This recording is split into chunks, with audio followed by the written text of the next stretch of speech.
मेरे दोस्तों और प्यारे स्टूडेंट, आज हम आप लोगों के लिए यूनिक कॉन्सेप्ट्स लेकर आए।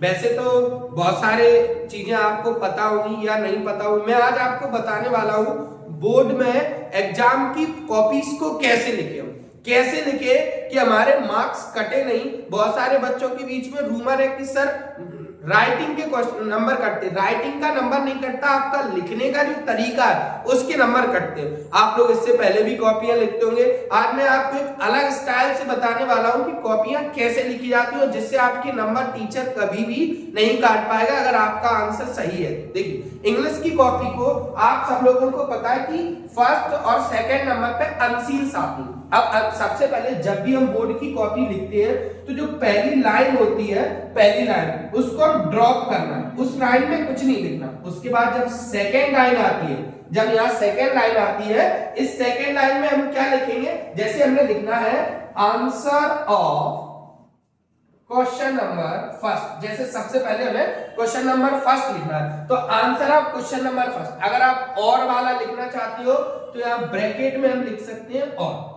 अगर सिंपल है तो सीधा answer of question number first, और इसके नीचे इस तरीके से हमने अंडरलाइन कर देनी, फिर इसके नीचे वाली लाइन हमें ड्रॉप करनी है। उसके बाद यहाँ जो लाइन रहती है आपकी, यहाँ पर हमें लिखना है आंसर। यहाँ पर हमें क्या लिखना है, आंसर। आंसर लिख दिया हमने, ठीक है। अब हम लोग क्या करते हैं, है ना, और इससे लिखने से पहले अगर सेक्शन है आपके, अगर सेक्शन भी आपके दिए गए तो इससे पहले आप सेक्शन लिख लो। अगर इससे पहले आपका सेक्शन है, जैसे इंग्लिश में सेक्शन आते हैं, पहले सेक्शन में रीडिंग आती है, तो पहले हमने सेक्शन लिख लिया, उसके बाद क्वेश्चन लिख लिया।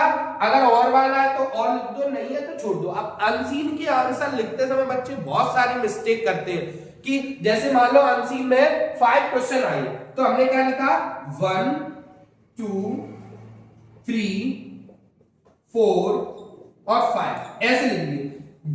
अगर रोमन नंबर में दिया है तो रोमन नंबर लिखना है, 1 2 3 में दिया है तो 1 2 3 में लिखना है, अल्फाबेटिकल दिया है तो अल्फाबेटिकल। अब बहुत सारे बच्चे क्या करते हैं, अनसीन में लिखते समय उनने क्या किया, जैसे उन्होंने देखा पहले का सी आंसर है तो बस उन्होंने ऐसा लिख दिया, लो सर हो गया, सर राइट कर दिया, लो गया। ये तरीका गलत है। इसको कैसे लिखना है आपको, सबसे पहले आप देखो कौन से नंबर पर, जैसे मान लो बी नंबर पर आंसर है तो हमने ऐसे बी लिखा। अब बी में लिखा क्या होगा वो भी लिखो, लेंचो लिखा होगा और सामने राइट का निशान।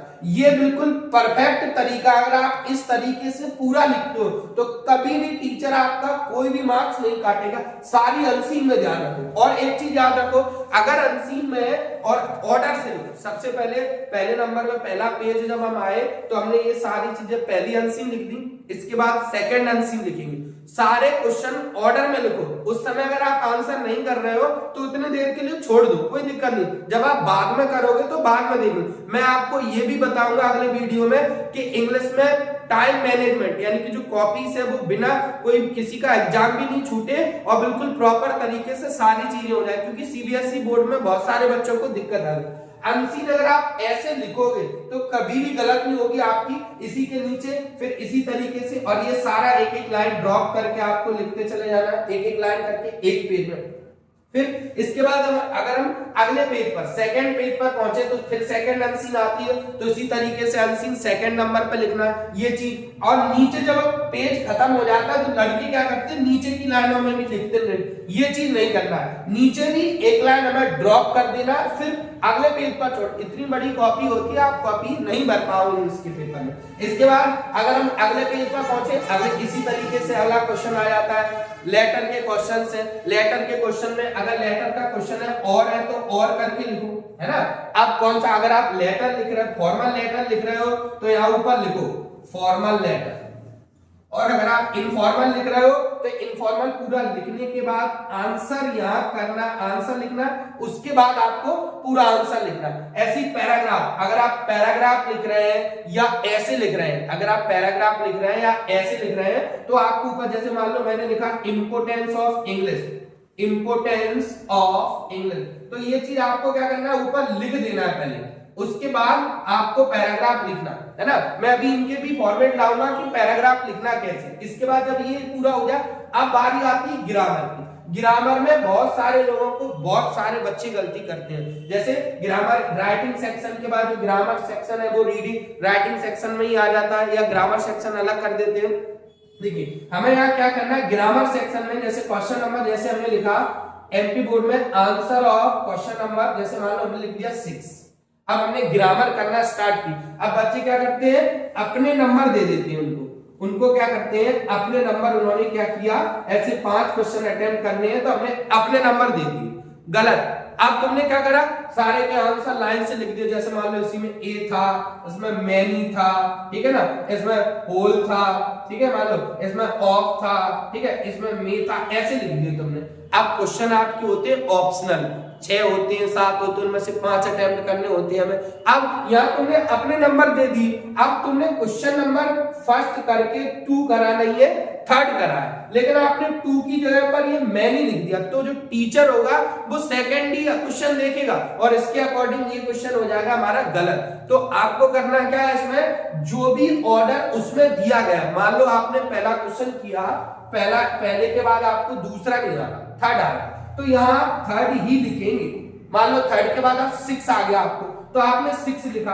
अब 6 के बाद आपको याद आया कि सेकंड भी आंसर हमें आ रहा है सर, तो हमने क्या करना है, यहाँ पर फिर सेकंड डाल दो, कोई भी दिक्कत नहीं।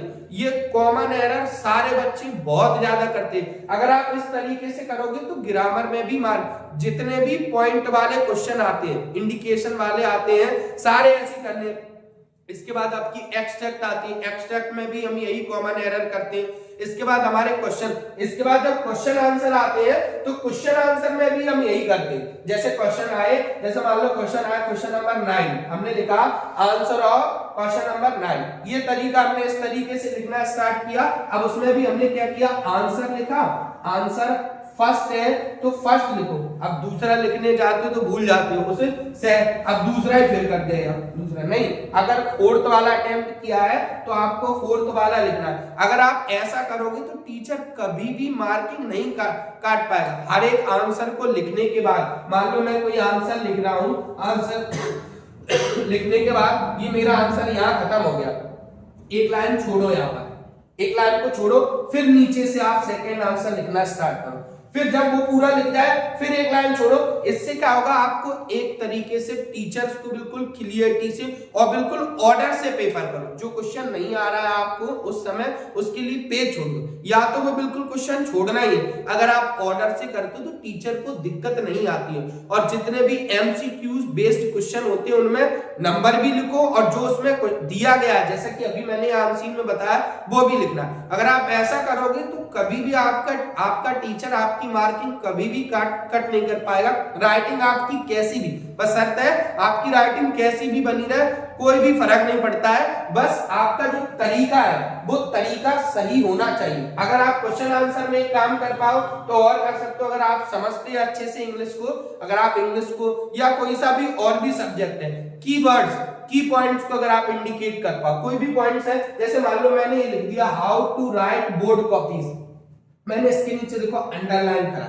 अगर अंडरलाइन करा हुआ है तो सबसे पहले जो टीचर होगा उसका उसी पे ध्यान जाएगा, सबसे पहले उसी पर उसका ध्यान जाएगा। जैसे मान लो कोई भी चीज मैं लिख देता हूं, जैसे मैंने लिखा it is the age of science.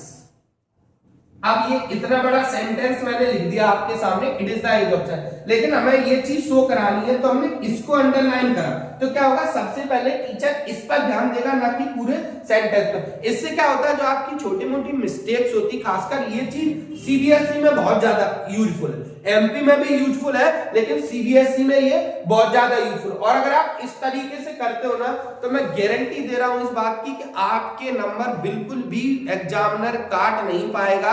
अगर आप राइटिंग आपकी कैसी भी बनी रहे, आपकी राइटिंग कैसी भी बनी रहे, आपके एग्जामिनर कॉपीज को किसी भी तरीके से, मैं आपको एक बोर्ड की कॉपी के माध्यम से भी बताऊंगा, अगले वीडियो में बोर्ड की कॉपी के माध्यम से मैं भी आपको बताऊंगा कि कैसे एग्जामिनर कॉपी चेक करता है। अभी मैं बता रहा हूं how to write board copies कैसे लिखते हैं, मैं आपको ये भी बताऊंगा आगे कि जो एग्जामिनर है वो कॉपी को कैसे लिखते हैं। अगर ये मेरी वीडियो आपको पसंद आई है तो ज्यादा से ज्यादा इसको शेयर करो, जिससे और बच्चों को हेल्प मिले, और मेरे चैनल को सब्सक्राइब करो। जय श्री राम मेरे दोस्तों।